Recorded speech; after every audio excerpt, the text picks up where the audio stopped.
Buenos días a todos los que nos están enlazando, especialmente a los alumnos de la licenciatura en Ciencias de la Educación, perteneciente a la Universidad de Los Ángeles, con campus en la ciudad de Oaxaca de Juárez, quienes están cursando el segundo cuatrimestre.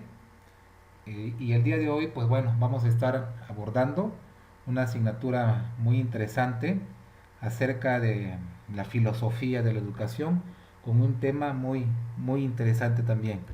Estamos transmitiendo directamente desde la ciudad de Oaxaca de Juárez, en vivo. En este momento estamos haciendo un enlace completamente en vivo. Va a estar a cargo su servidor, maestro Iván López Martínez. Y hoy es sábado 28 de marzo del 2020. Antes de adentrarme al tema de filosofía, me gustaría comentarles a ustedes acerca de lo que son las ciencias de la educación, que es la carrera que prácticamente que ustedes eligieron estudiar. No está de más volverle a comentar algo relacionado a esta licenciatura o a esta ciencia de la educación.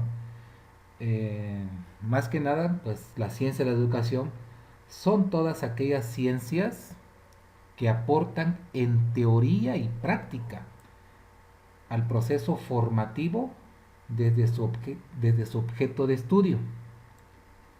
Son un conjunto de disciplinas que estudian, que describen, que analizan y explican los fenómenos educativos en sus múltiples aspectos. Para esto es necesario que la ciencia de la educación pues, pueda respaldarse de algunas disciplinas, como por ejemplo, eh, en este caso es la psicología, la sociología, la historia, entre otras. Y se ha constituido a partir de una intersección de un conjunto de disciplinas como las que ustedes les acabo de mencionar, que abordan su especificidad, el objeto prácticamente de la educación. Pues bueno, aquí tenemos en esta imagen a Tales de Mileto, quien se considera que nació 624 años antes de Cristo.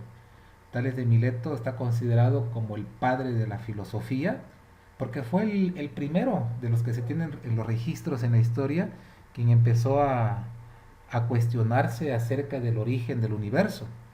Entonces, por eso se le considera precisamente a Tales de Mileto como el padre de la filosofía. Más adelante haré referencia a Sócrates y la relación que tiene con algunos otros filósofos muy conocidos. Pues bueno, eh, la filosofía, que es el tema principal del día de hoy, voy a comentarles que la filosofía pues existe desde hace más de 2000 años, ¿vale? Hace más de 2000 años. Eh, Apareció en Grecia en el siglo sexto antes de Cristo. Y se dice que uno de los 7 sabios de la filosofía griega fue precisamente quien les acabo de comentar ahorita, Tales de Mileto.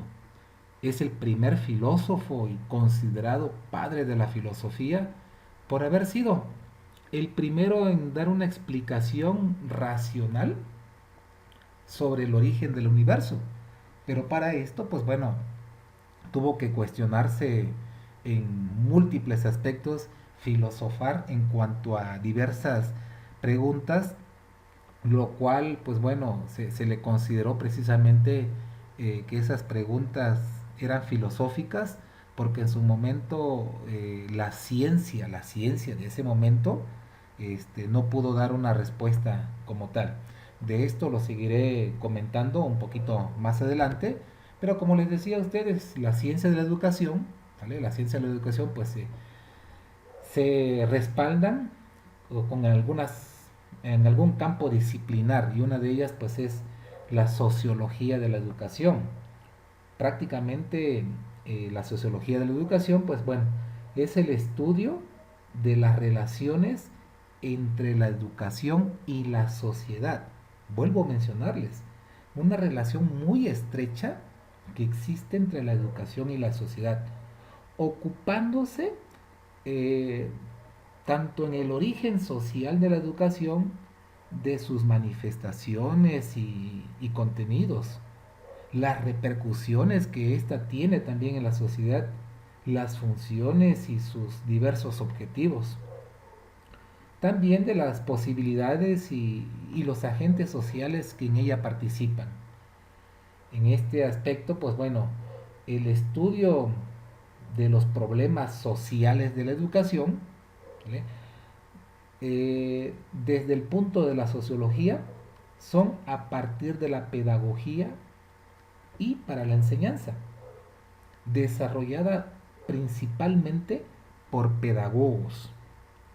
Busca en este aspecto, pues bueno, busca mejorar la calidad de la educación y comprender, ojo, comprender los problemas sociales que afectan, en este caso la educación, todos los problemas sociales que afectan a la educación, por lo que profundiza en los factores familiares y comunitarios de la educación.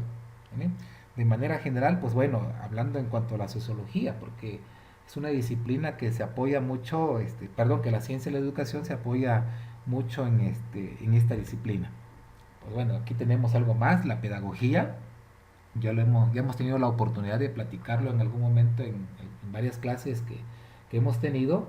Pues la pedagogía, pues Juan Amos Comenio, pues es considerado como el padre de la pedagogía. Recordemos que Juan Amos Comenio nace allá por el 1592 y fallece en 1670, justo después de lo que fue la Santa Inquisición, lo que fue la época medieval. Él nació a comienzos de lo que fue el Renacimiento. Y pues Juan Amos Comenio elabora un libro, publica un libro que se llama La Didáctica Magna de Comenios, en el cual él sin saber, estamos hablando ya de 1500, 1600, sin saber Juan Amos Comenio que prácticamente fundamentó las bases del sistema educativo, como por ejemplo la educación, una educación graduada, que la educación fuera de acuerdo a las edades, lo que vemos hoy en día, alumnos de primero, segundo, tercero, cuarto, quinto y sexto, hablando en el aspecto de un nivel escolarizado de primaria. También que la educación debería de impartirse con imágenes y sobre todo que no existieran clases sociales sin que no tuvieran la educación. Pero también él hizo un énfasis muy especial que la educación debería ser todo a todos. Recordemos que Comenio se enfocó prácticamente en que toda persona en cualquier parte del mundo que se encontrara debería de recibir educación y que recibiera todo el conocimiento de la educación. Recordemos, jóvenes, que esto lo hemos platicado en algunas sesiones, donde sin embargo recibir todo el conocimiento de la educación pues prácticamente no es fácil, pero Comenio era uno de sus objetivos. ¿Vale? Esto en el aspecto de la pedagogía, que prácticamente interactúan alumnos y un docente o un maestro en este caso. Pues bueno, aquí tenemos una disciplina más que es la andragogía y muchos nos hemos de preguntar a qué se refiere la andragogía. Pues en su significado más simple es la guía o conducción de un conjunto de técnicas de aprendizaje o de enseñanzas donde los aprendices son los adultos. Digamos que es la contraparte de la pedagogía, porque la pedagogía está orientada en cuanto a la enseñanza hacia los niños. Y el modelo a seguir de la educación andragógica pues se basa en las exigencias de los adultos, el cual, bueno, un adulto, pues bueno, decide qué estudiar y para qué estudiar y sobre todo qué desea estudiar, según sea su requerimiento, sus exigencias o las intenciones o el por qué él desea estudiar algo. Y sobre todo, hago énfasis en esto, que el adulto en algún momento exige más de lo que el profesor enseña, siendo autónomo en su aprendizaje y también dependiendo de la manera de la enseñanza, la experiencia y la interacción grupal, aplicando en este caso toda forma inmediata lo aprendido y convirtiéndolo en lo más didáctico y fácil posible. Esto es en cuanto a la andragogía. Pues bueno, aquí tenemos también la psicología, que es una de las disciplinas en el cual la ciencia de la educación suele apoyarse. Y en este caso, pues bueno, estudian las leyes del psiquismo humano que rigen en el proceso de educación. Educación en un sentido amplio. Abro un paréntesis, amplio me refiero a educación en tanto a la formación de valores, convicciones, intereses y aprendizajes en tanto a la construcción del conocimiento. Cierro esa parte del paréntesis. Y sobre todo que, bueno, la psicología, su objeto de estudio, lo constituyen ahora sí las aplicaciones de la psicología a los procesos educativos. ¿Vale? Y por último, en esta parte, ¿vale? Tenemos lo que es la antropología. Ya lo hemos también platicado, jóvenes, en alguna de las sesiones, incluso llevamos una asignatura que se llamó antropología filosófica, pero no está de más volverlo a recordar. Pues la antropología pues es el en el cual el hombre se ha preocupado por estudiarse a sí mismo. Vuelvo a repetir, el hombre se ha preocupado por estudiarse a sí mismo. Eh, Desde un punto de vista filosófico, el hombre como ser natural, ser social y espiritual, investiga lo que fue el hombre a través de la historia y lo que actualmente es. En esta disciplina, pues bueno, muchas veces el hombre como naturaleza se preguntaba, bueno, ¿de dónde vengo? ¿Quién soy? ¿A dónde voy? ¿Quién me creó? ¿Vale? ¿Me creó un Dios? ¿O cómo fue que el hombre se preguntaba cómo fue que él llegó a este mundo? Por eso en este aspecto de la antropología, pues prácticamente es el estudio del hombre sobre el mismo hombre. Y continuando con esta explicación, pues bueno, la filosofía de la educación, pues también tiene una función muy importante en todo esto. Y bueno, pues estudian las leyes, las situaciones y los fenómenos del mundo, del hombre, de la sociedad y de la cultura en relación con el proceso de la formación humana. Ahora sí que a partir de las posiciones filosóficas, trascienden el plano de la formalidad institucional, ¿vale?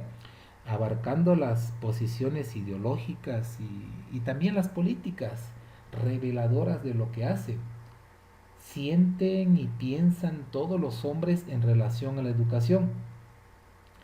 Ahora sí que es la disciplina que estudia los principios y fundamentos que regulan el proceso educativo, los objetivos y los fines de la educación en general.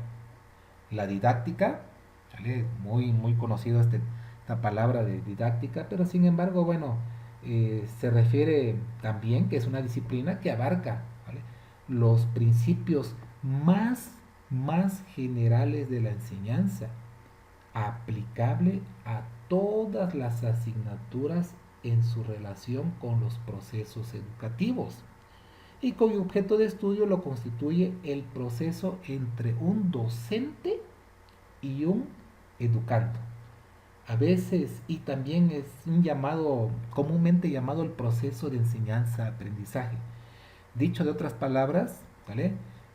Prácticamente es todo lo que se desarrolla dentro de un aula, la manera de cómo un docente lleva a cabo el proceso de enseñanza-aprendizaje para poder conseguir un objetivo o un perfil de egreso.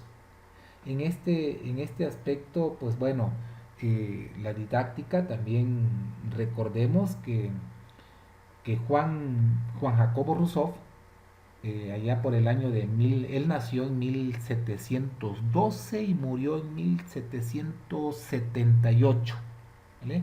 Él escribió un libro que se llamaba El Emilio o la Educación, en donde Juan Jacobo Rousseau, pues prácticamente, ¿por qué su libro lo llamó El Emilio? Pues bueno, el Emilio pues prácticamente es un niño imaginario, en donde Juan Jacobo explicaba la manera de cómo educar a ese niño en su etapa también de adolescente y culminar con la etapa adulta. Entonces, por eso él le da ese título de Emilio o educación, porque prácticamente nos dice cómo vamos a educar a ese niño. Y ahora, si lo llevamos a nuestra realidad, pues cuántos Emilios sabemos en las escuelas, en los kinderes, en las primarias, en la secundaria, que todavía forma parte de la educación de los adolescentes. Y una vez que para Juan Jacobo Rousseau, pues bueno, era importante educar al niño durante todo ese proceso para que así tuviera ya el aprendizaje esperado, lo que se proponía Juan Jacobo Rousseau en su momento. Y bueno, pues aquí tenemos ahora sí filosofía, ¿vale? El término de filosofía, y muchos tal vez nos estaremos preguntando, pues ¿qué significa, no? Filos, amor, prácticamente, y Sofía, sabiduría. Ahora sí que amor por la sabiduría. Y en he de comentar que para la filosofía, voy a dejar muy claro esta parte, que no existe una definición exacta en la que todos los filósofos estén de acuerdo. Vuelvo a repetirles, no existe una definición exacta. Y también ¿y por qué? Porque todo hombre es capaz de filosofar.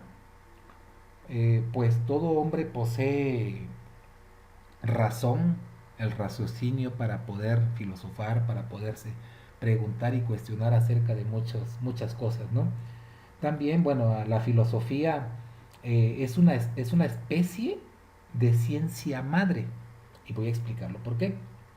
Porque se ocupa de la relación entre el hombre y el saber, la moral, la belleza, la experiencia, el lenguaje, la existencia, entre muchos otros campos del conocimiento.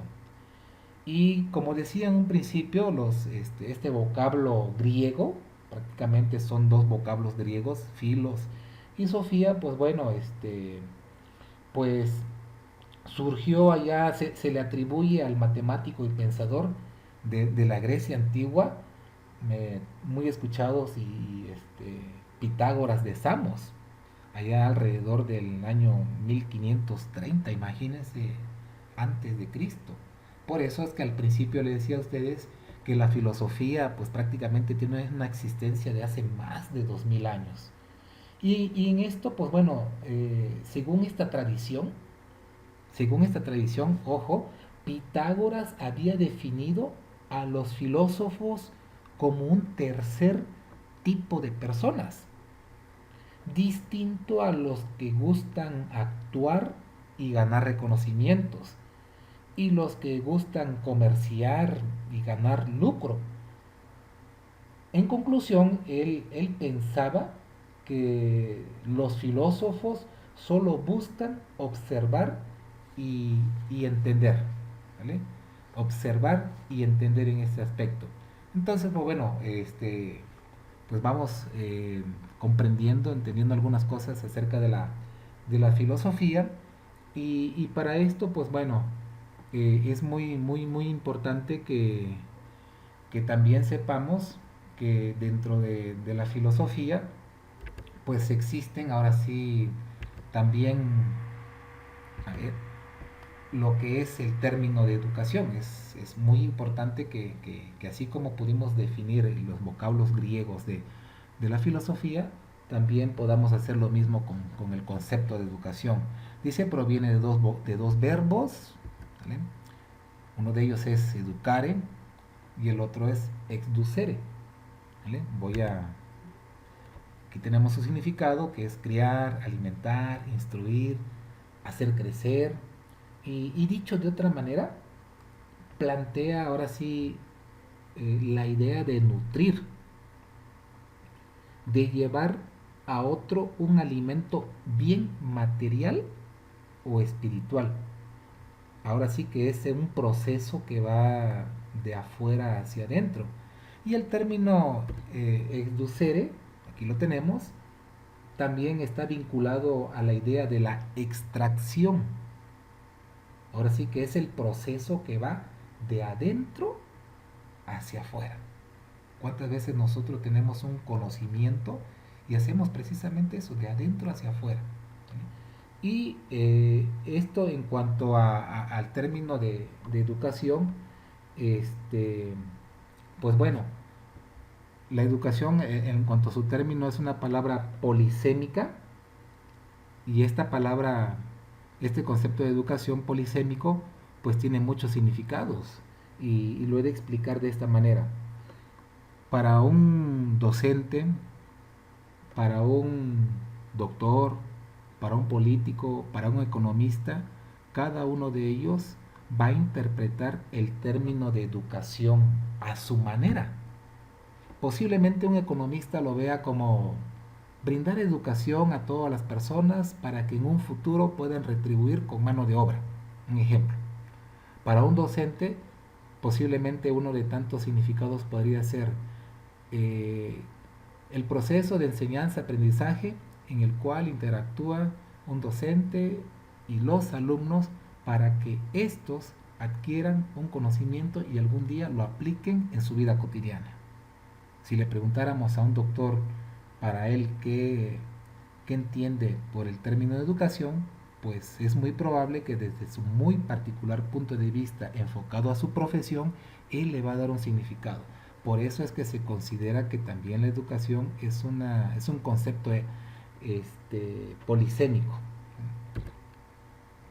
Y bueno, pues aquí tenemos algunas definiciones de la filosofía.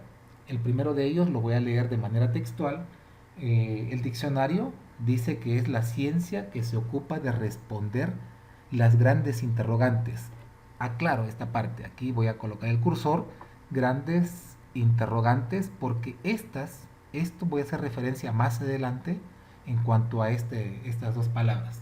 Entonces, es la ciencia que se ocupa de responder los grandes interrogantes que desvelan al hombre como ser el origen del universo o del hombre, el sentido de la vida, etcétera.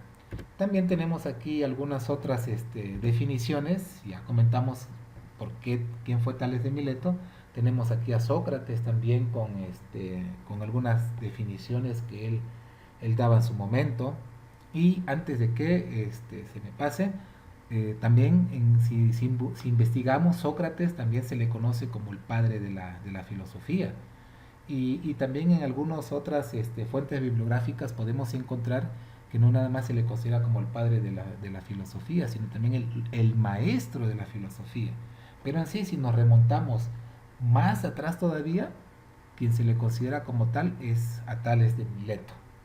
Bueno, también Platón, en su momento, él dio un significado acerca de lo que es el concepto de filosofía, aquí lo tenemos en pantalla, y Aristóteles, ¿sale? Aristóteles, Platón fue alumno de Sócrates y Aristóteles fue también alumno de Platón. Tenemos a Pitágoras de Samos, en principio lo mencioné, ¿vale? Para Pitágoras dice que la filosofía es un afán de saber libre y desinteresado. Marco Tulio Cicerón, cuántas veces hemos escuchado, la filosofía es la maestra de la vida, la inventora de las leyes y la guía de la virtud. Pues en este aspecto, pues bueno, ahora sí que la filosofía es la madre de todas las ciencias, una especialidad que se trata y sea cual sea el objeto de estudio, al igual que la filosofía, la ciencia se basa en la búsqueda de la verdad. Tanto la ciencia como la filosofía buscan la verdad y el conocimiento de algo.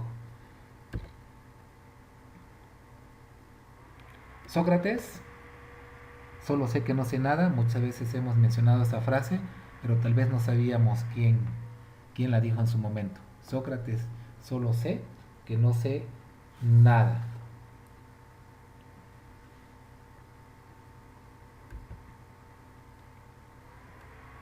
Platón, en algunos de los aportes de Platón más importantes a la filosofía fueron la teoría de las ideas, la dialéctica, la búsqueda de la metodología del conocimiento. Platón fue un alumno de Sócrates y a su vez maestro, maestro de Aristóteles, quien fue su más destacado estudiante en la academia. En esto, pues bueno, este, la democracia para Platón era muy importante, que la democracia es una forma de gobierno en la que el pueblo asume la dirección de los asuntos políticos. Platón rechazaba la democracia y la oligarquía y como alternativa, ojo, como una alternativa, él proponía un gobierno de filósofos. Pero ¿por qué proponía Platón un gobierno de filósofos? O sea, ya personas muy adultas, personas que él consideraba que ya tenían un conocimiento perfecto como para ocupar el poder de la política. Y aquí lo voy a explicar ya que él consideraba a estas personas grandes filósofos y que tenían una sabiduría y una virtud que solamente era alcanzada a determinada edad. En cambio, por ejemplo, Sócrates, en lo que respecta a su pensamiento como filósofo, Sócrates destacó por centrar su atención en el terreno de la moral y la ética. Consideraba que el ser humano tiende al bien y que todo vicio es producto de la ignorancia.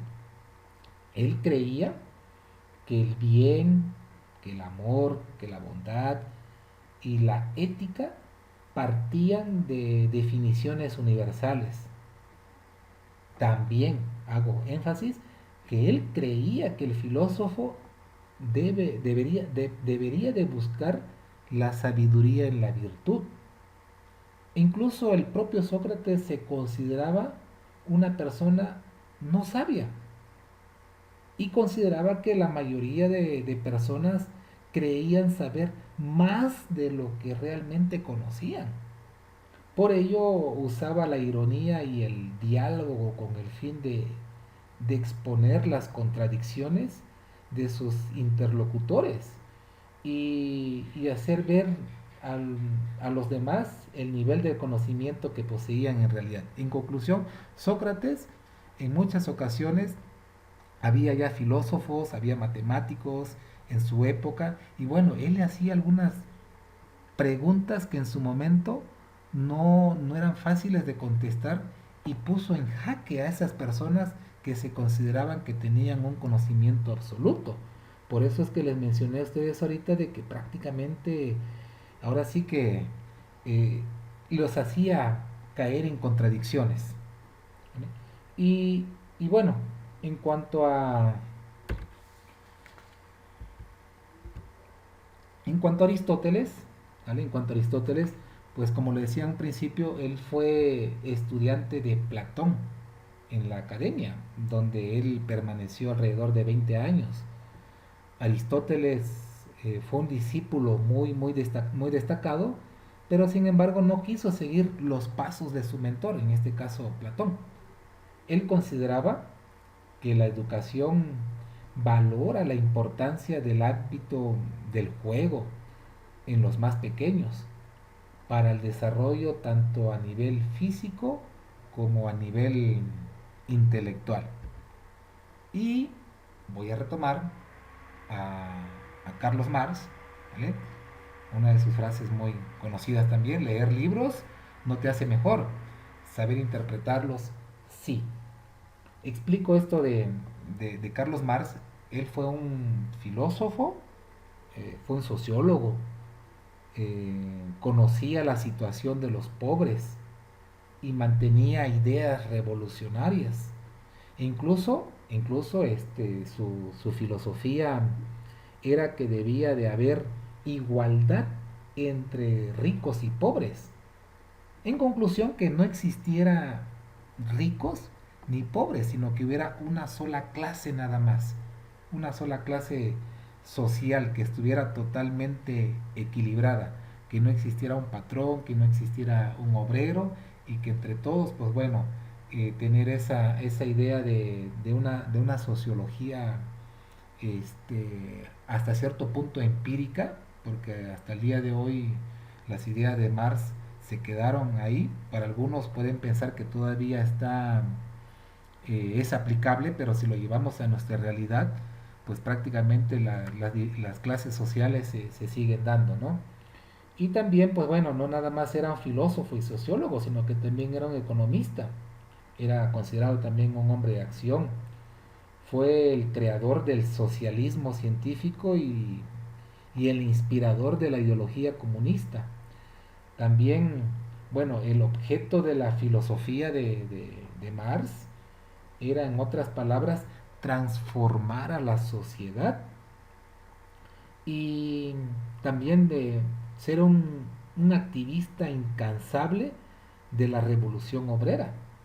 Por ejemplo, allá en 1864 participó en la creación de la Asociación Internacional de Trabajadores, la muy famosa conocida como AIT, brindándole ahora sí que la oportunidad de impregnar al movimiento obrero mundial de sus ideas socialistas. Por eso en nuestro estado y en la República Mexicana, en ocasiones cuando algunos obreros o algunos grupos de cierta, sobre todo de obreros en este caso, abanderan la imagen de Carlos Marx por lo que él representó en su momento, pero sin embargo, como les decía, desafortunadamente en nuestro país, pues ahora sí que la ideología de Carlos Marx no ha podido ser aplicada como tal.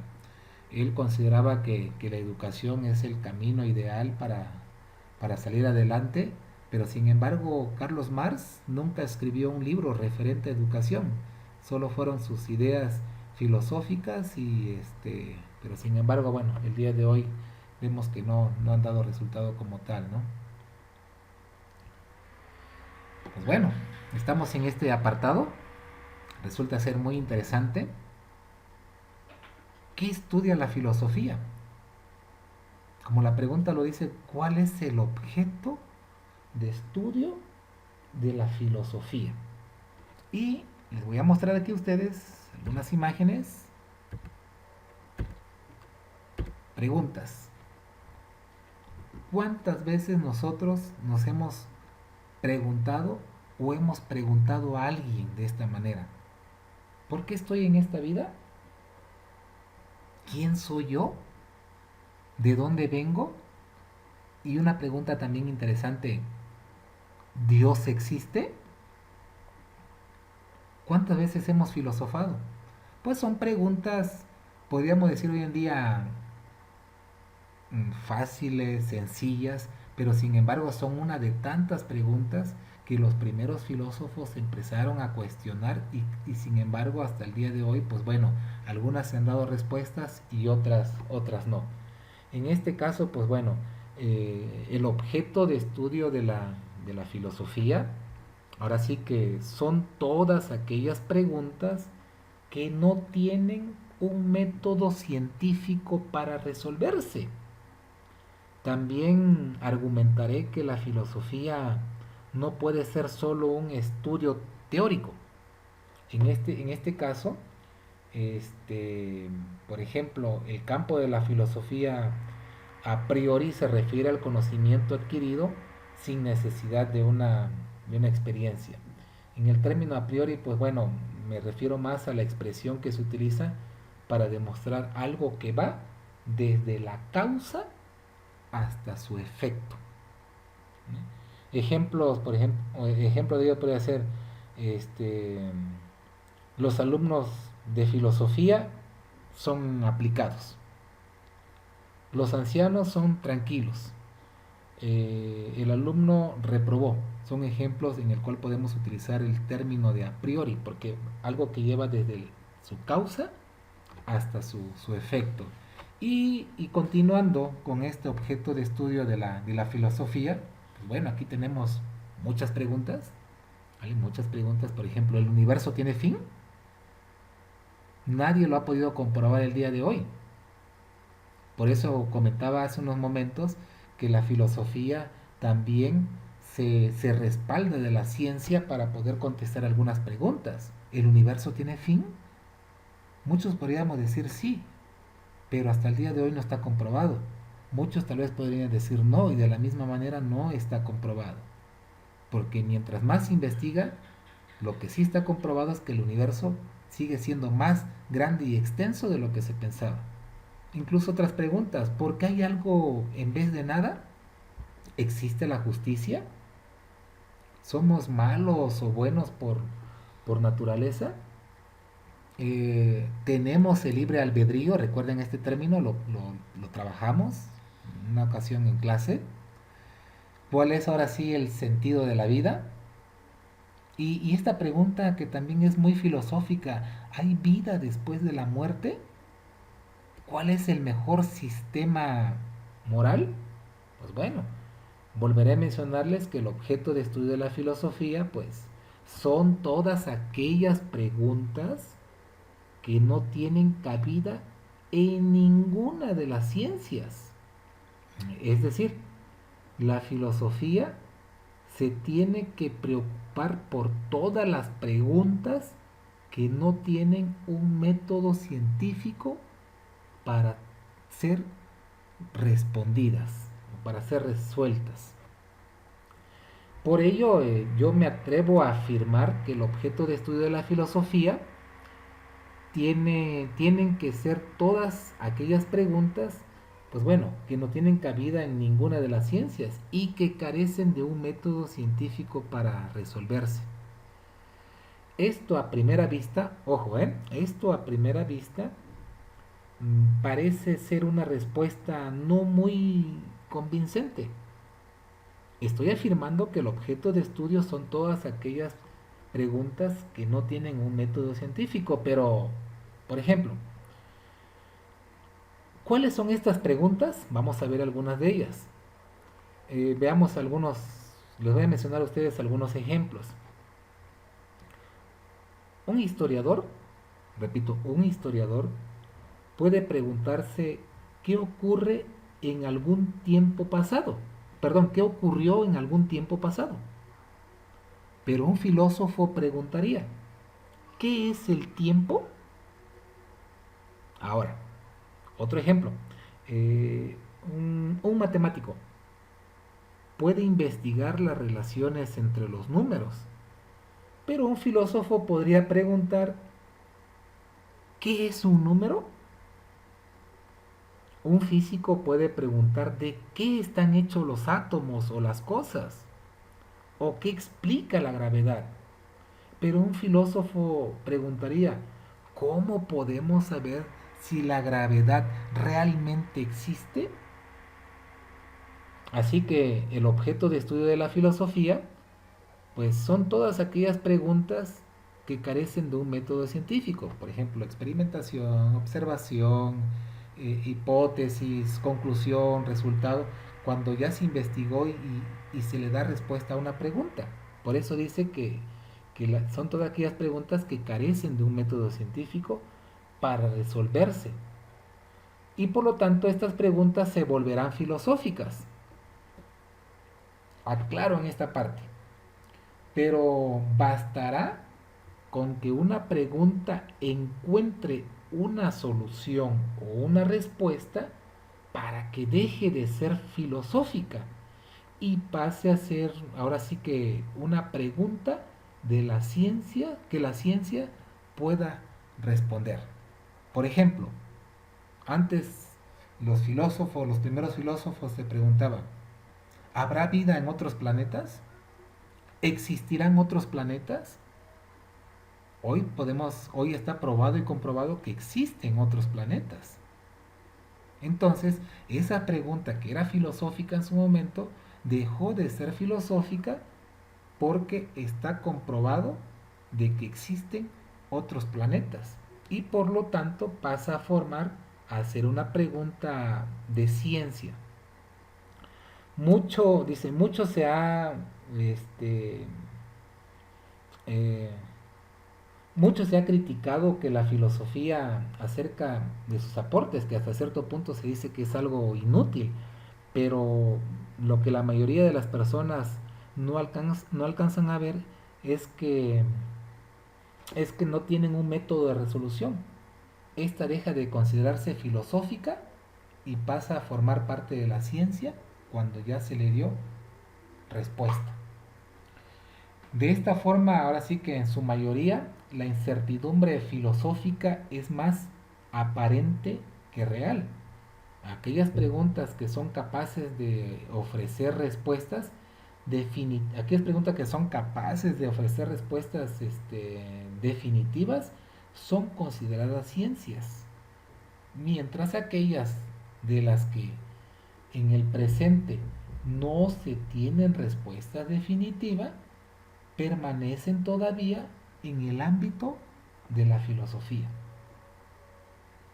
El filósofo, en esta parte de jóvenes, quisiera que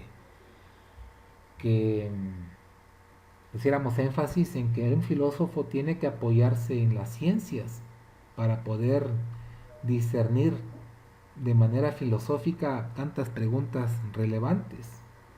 El hecho de que la filosofía no sea una ciencia no significa que tenga que olvidarse de ellas. Además, la filosofía no solo se ocupa de las preguntas que no tienen cabida en las ciencias, sino que también brindan otro tipo de ayuda otro tipo de ayuda desdeñable. Clarifican conceptos y afirma que la filosofía no puede estar al lado de las ciencias. Entonces, el lugar que le corresponde a la filosofía es la base de las ciencias. En conclusión, termino esta parte. Hasta aquí les he comentado dos aspectos. El primero de ellos, que el objeto de estudio de la filosofía son todas aquellas preguntas que no tienen un método científico para su resolución.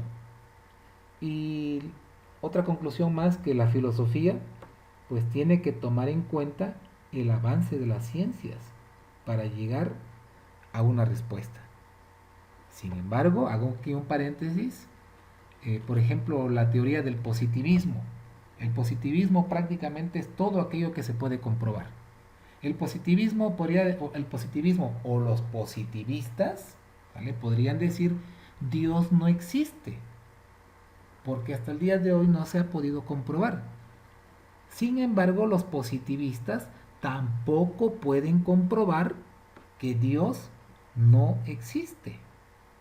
Entonces, sigue siendo una pregunta tan interesante si Dios existe o no. Y sigue siendo una pregunta filosófica que la misma ciencia hasta el día de hoy, pues bueno, no le ha podido dar una respuesta como tal.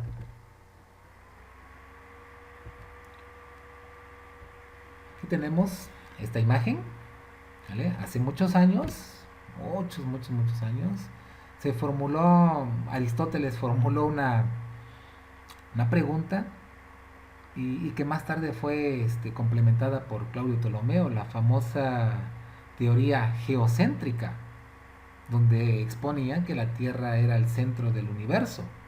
Y al mismo tiempo se preguntaban, bueno, ¿qué son las estrellas, no?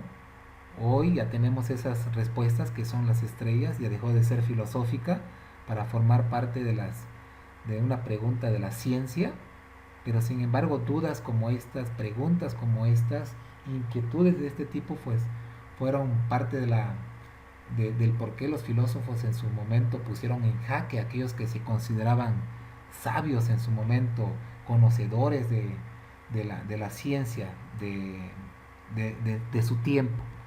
Y En esta otra imagen también, ¿vale? Tenemos aquí a Nicolás Copérnico. ¿La Tierra gira alrededor del Sol? No, no nada más la Tierra gira alrededor del Sol, sino también los demás planetas giran alrededor del Sol. ¿Vale? Se pudo comprobar eso años más tarde con Galileo Galilei. Sin embargo, Nicolás Copérnico, pues bueno, no vivió para poder comprobar su teoría heliocéntrica. Él, por sus ideas, por sus pensamientos, pues prácticamente fue decapitado en su momento. Y Galileo Galilei, cuando a raíz de que inventa el telescopio, que fue un instrumento astronómico, fue lo que ayudó a responder muchas preguntas, ¿no? ¿La Tierra gira alrededor del Sol? Sí. Dejó de ser filosófica para hacer una pregunta de la ciencia. Sí, la Tierra sí gira alrededor del Sol y no nada más gira. Y sin embargo, se mueve. Una de las frases muy famosas de Galileo Galilei. Y sin embargo se mueve.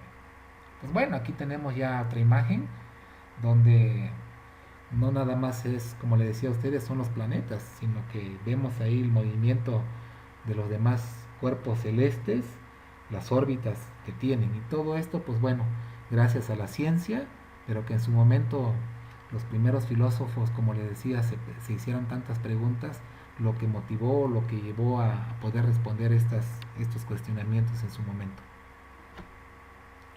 Características de la filosofía, resulta ser muy interesante esta parte. Vamos a explicar primero lo que significa ahora sí el término crítico. ¿Vale? Crítico. Crítico o crítica, ahora sí que procede del griego del verbo krinein, que significa discernir, separar, distinguir. En otras palabras, crítica entonces equivale como una especie de examen o análisis de algo. Y luego como resultado de este análisis, una valoración de lo que se analizó. Una valoración que tanto podrá ser positiva o negativa, dependiendo de lo que en su momento se le está haciendo la crítica, no criticando lo que se le está haciendo la crítica. Y la filosofía, pues bueno, en este aspecto del saber crítico, es un ejercicio de pensamiento que a menudo se replantean cosas dadas por ciertas o falsas o sabias y que pone en duda todo aquello que no cuenta una argumentación sólida, o sea, que no esté seguro de algo, pone en dudas. Aquí tenemos también otra de las características que son los argumentos racionales. ¿Sí? Tenemos aquí una imagen de combustible, una moto. Si a la moto le ponemos combustible, nos podemos trasladar, ¿eh? Nos genera un gasto y únicamente es un bien pasivo, porque únicamente lo utilizamos para nuestras necesidades. Pero ahora, si esa motocicleta le agregamos gasolina, lo utilizamos para hacer algunas entregas, algún negocio, entonces se vuelve algo activo, ¿vale? Un bien activo, ¿vale? Y nos genera una ganancia. Por eso, este podría ser un ejemplo de algunos argumentos racionales. Pero ahora, si nos vamos en cuanto a educación, lo racional o la parte lógica es lo que voy a mencionar en esta parte. Para que un país logre obtener un desarrollo económico que permita que sus habitantes tengan un buen nivel de vida, es necesario que el Estado aumente el presupuesto en el rubro de educación. Esa parte es racional, es lógico.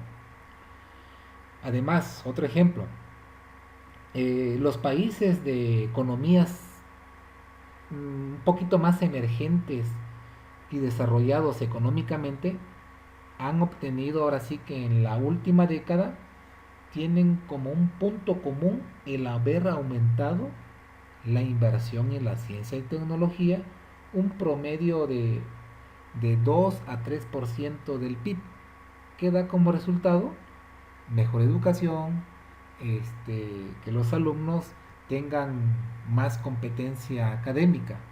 Sin embargo, también un argumento eh, racional podría ser que, bueno, si no le invertimos a la educación, pues tampoco vamos a tener un resultado, el resultado que nosotros esperamos, ¿no? Por ejemplo, se dan muchas recomendaciones que el PIB, en este caso es el Producto Interno Bruto, es la cantidad de los bienes que genera un país durante un año. De ese total de dinero, digamos de esa manera, le tienes que invertir un mínimo del 5 al 8% del Producto Interno Bruto de educación. Hay países que le invierten más del 8%, pero asimismo son sus resultados racionales. Es lógico tener un buen resultado, sobre todo los países que le invierten mucho más son los de países de primer mundo.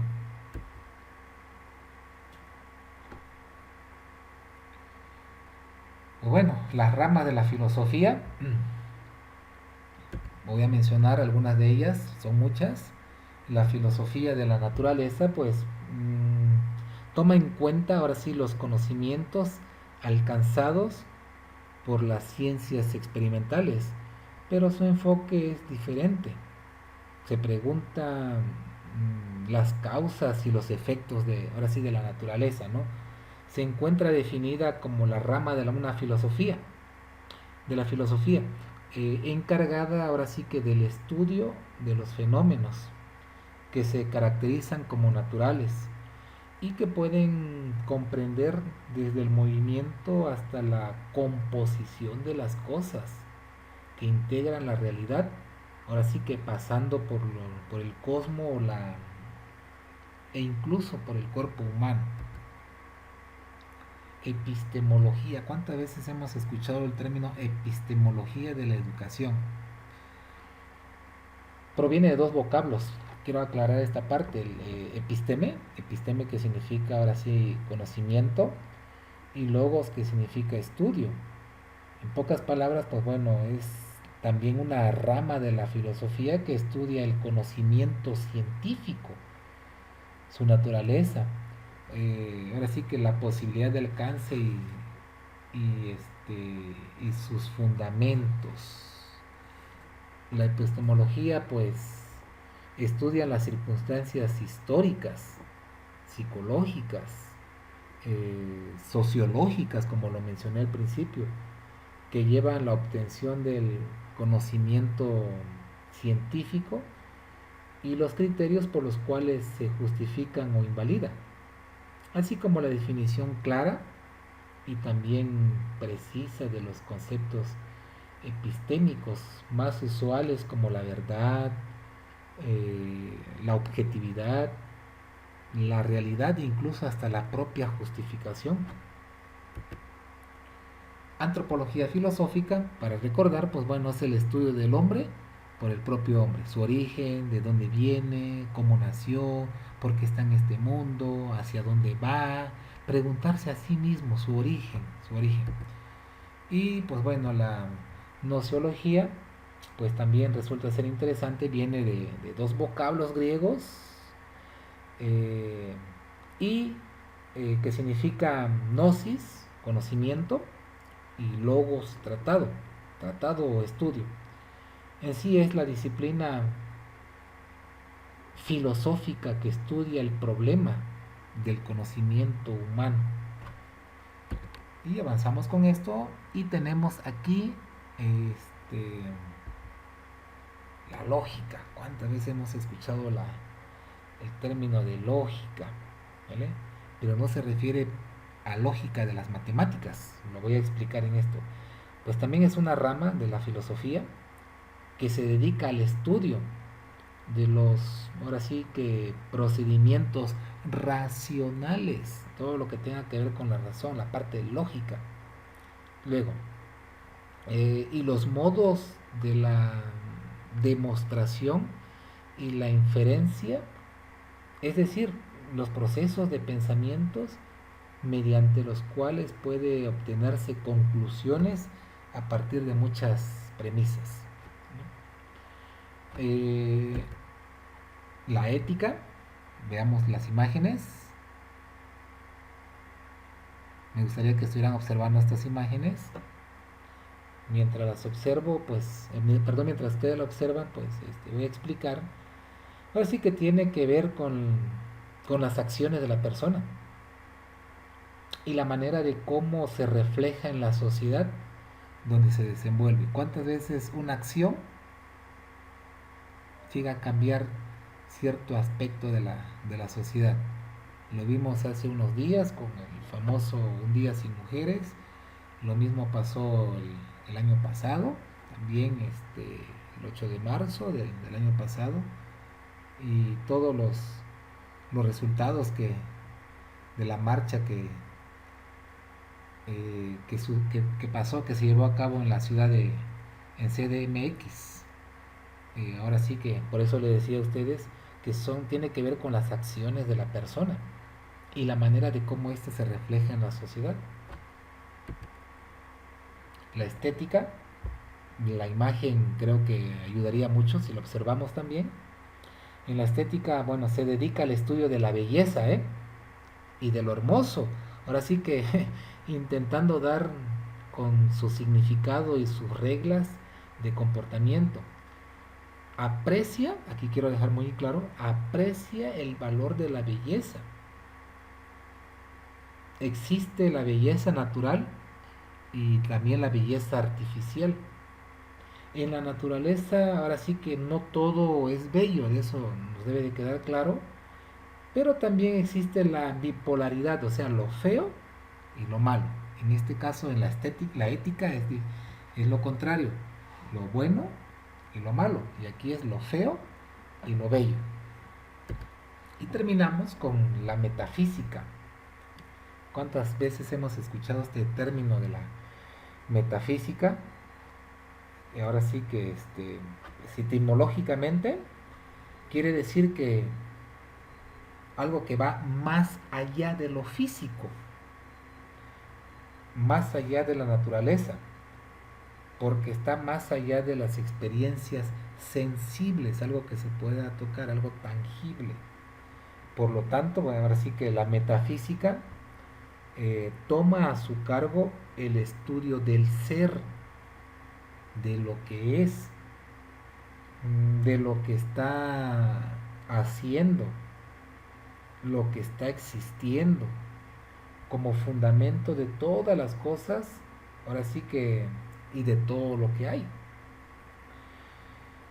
Estudia ahora sí la realidad de la naturaleza, la realidad de su estructura, de cómo está compuesta la naturaleza, toda la parte real y algunas de las nociones fundamentales con que lidiamos en el mundo se inscriben en una tradición metafísica hasta cierto punto particular. Pues bueno, chicos, estamos llegando casi al final de esta sesión virtual en vivo. Aquí les presento a ustedes algunas conclusiones, no son todas, no son todas las conclusiones. Me gustaría que también ustedes fueran sacando sus propias conclusiones acerca de lo que hemos platicado. Y pues bueno, como le decía en un principio, el tema de la filosofía pues es amplio. Difícilmente un tema de más de 2000 años de existencia lo vamos a estar abordando en unos cuantos minutos. Sin embargo, no me queda la menor duda de que algo pudimos aprender en esta sesión. Le vuelvo a decir, hoy es sábado 28 de marzo. Estamos transmitiendo directamente en vivo desde la ciudad capital de Oaxaca de Juárez para todos los alumnos que están estudiando la licenciatura en Ciencias de la Educación en su segundo cuatrimestre. Espero, jóvenes, que la clase virtual que acabamos de llevar a cabo pues sea de provecho. No dudo de que así va a ser. No dudo de que también ustedes pues bueno nos pongamos a pensar un poquito más, a analizar un poquito más ¿Cuántas veces hemos filosofado en nuestra vida? ¿Cuántas de esas preguntas le hemos encontrado respuestas? ¿Cuántas de esas preguntas tal vez ya no son filosóficas, sino que ya dejó de ser filosófica y pasó a formar parte de la ciencia porque ya tiene una respuesta exacta? Entonces yo les invito a ustedes que, que sigamos investigando acerca de este tema que resulta ser muy interesante, y la asignatura como tal, filosofía de la educación, pues prácticamente es respondernos, no todo lo que tenga que ver con educación. ¿Para qué se estudia? ¿Por qué se estudia? ¿Por qué la educación? ¿Para qué la educación? Entonces son preguntas filosóficas hasta cierto punto que nos permiten buscar la respuesta. Yo podría preguntarle a ustedes, ¿por qué eligieron estudiar licenciatura en ciencia de la educación? ¿Qué les motivó? ¿Qué fue lo que les inspiró a hacerlo? Entonces, pues bueno, esta ha sido la clase del día de hoy. Vuelvo a repetirles, hoy es sábado 28 de marzo. Estamos grabando esta sesión completamente en vivo y en directo desde la ciudad de Oaxaca para los alumnos que están cursando la licenciatura en Ciencia de la Educación en su segundo cuatrimestre y que pertenecen a la matrícula de la Universidad de Los Ángeles con campus en la ciudad de Oaxaca de Juárez. Nos vemos, jóvenes, esperemos que se encuentren bien y esta grabación que lo estamos haciendo directamente en vivo, ustedes lo podrán seguir reproduciendo al término de esta exposición. Les saluda maestro en ciencias Iván López Martínez. Hasta pronto.